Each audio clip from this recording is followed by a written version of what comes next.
The first thing is you want your agency to be system-oriented, not people-oriented. So what does this mean? But I would like to share with you your action steps based on my experience and based on...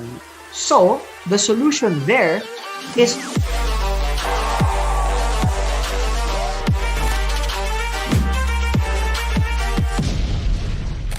Hey Tycoons, this is Fibo Lim, your partner in internet marketing. In this channel, we publish weekly content that will help you grow your business online. So if you're new here, consider subscribing. Don't forget to ring the bell button so that every time we publish new videos, you are gonna get notified. Hey, before you begin, I want to invite you to my free training where I'm going to walk you through how you can implement everything that you're going to learn on this video. Go ahead and visit this link, fibolim.com/class, to register for this free masterclass. Let's now begin. Go ahead, Farley. How can we help you tonight? Coach, yung question ko is about yung scaling po ng business. Actually, I've been implementing po yung digital marketing agency model from our BGM courses. So, yung question ko is, kung pwede po ba nyo share yung strategy ninyo when you were starting, how to grow your team? Got it. When I started my agency before, I wasn't that knowledgeable compared to now. So like, no one knew who I was. Okay. So I just wanted to like implement my lessons, kumbaga what I know, my experience, the lessons I've learned, all of those things. So yung pagka-agency ko before, dumaan lang siya. It wasn't really a spot that I stayed because number one, it wasn't really what I wanted. When I got started before, yung team ko din was not that equipped yet. And parang I just said yes to people. That's why I was helping them run their ads. So it wasn't really like yun talaga yung goal ko to start the agency. But I would like to share with you your action steps based on my experience and based on a few friends as well who also has an agency.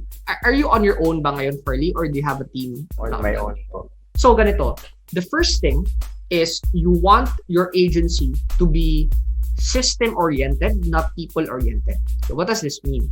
While you're doing the task, you want to systematize the process so that if you hire someone, they adapt to the system and yung business mo is not dependent on the people. Because the problem with that is they hire this Facebook ad guy, they hire this funnel builder, they hire this copywriter. And ngayon, if that copywriter decides to leave, then magkakaproblema ka because your business is dependent on them. So, I want to share with you what I did before. Dati, ako lang talaga nag-ads. And it's because like I had this self-limiting belief na I'm the best and no one is better than me. So like if I pass this on to someone else, then like they're not gonna get the same performance I did. So what I did is I created the process. So ano yung process ko? Like yung train of thought ko na parang if the ad cost is 50% more expensive, sabihin na natin, if the ad cost reaches 30 pesos per lead, then I want you to change the creatives. Parang ganon. If the first option did not work, then I want you to change the targeting. Tapos, ako din nagbibigay na ito yung possible targeting mo. So, kumbaga, when I hire someone, all they really need to do is just follow the system. Okay? Why is this important? It's because if system-oriented siya, tapos susundin na lang niya yung system, so therefore, if you want to scale, you should create a system, which is if you're doing email, like right now, you're gonna think, okay, if I'm gonna hire somebody, how do I create a process nito? So, the solution there is to systematize and automate your training process. So how we do it is when we train someone, we were able to do this like online, but nahirapan kami offline, okay? Online kasi, I can train someone on Zoom and record it, and even if aalis siya, I can just pass that recording, okay, and say na, okay, panoorin mo yung recording na yan, and then let's talk after you watch the recording, right? So like, I don't have to repeat the same training because I have recorded that on Zoom, right? So mas easier nga siya online. And that's what we do. Like, I always tell myself, like, if this person leaves tomorrow, like, what should I do so that I don't have to repeat the same thing I did again? Therefore, I created the process. I created a video training. Tapos, okay, if aalis ka, okay, I just have to hire someone. Okay, watch this. And then after they watch this, okay, do you have any questions? Okay, none? Okay, you get started. Now, if ever, okay, ganito kasi yan. Kasi yung process, yung system, bababago yan over time. 6 months, 12 months, babago yan. If after 12 months, like your team member leaves, then you tell your team member na before you leave, is it okay if you can document yung mismong process and video mo? So, you want, since you already hired this person, you want na siya na yung mag-document kasi siya na yung gumagawa, nababago yan over time.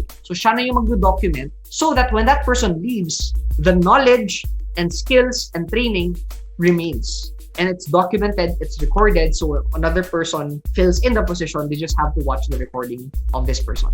So that would be the scaling na part with regards to people and systems. Finances, okay? If you're an entrepreneur, the best investment, aside from knowledge, okay, is to reinvest it in your business. What does that mean? When you're a business, you have a huge risk, okay?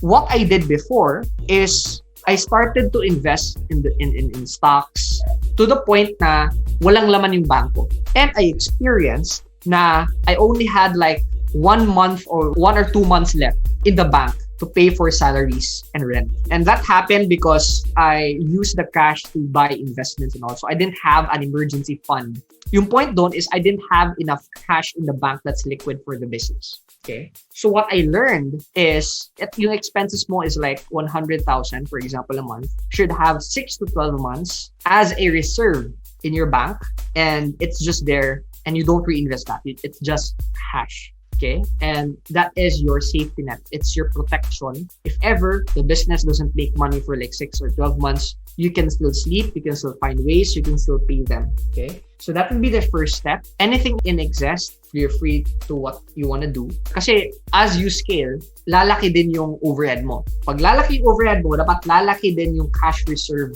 mo. If you look at the financial statements of Apple and mga big tech companies, they have huge cash. And that is what they call a war chest. When you say war chest, if ever may kakompetensya sila ng negosyo, magpatayan sila based on the cash that they have.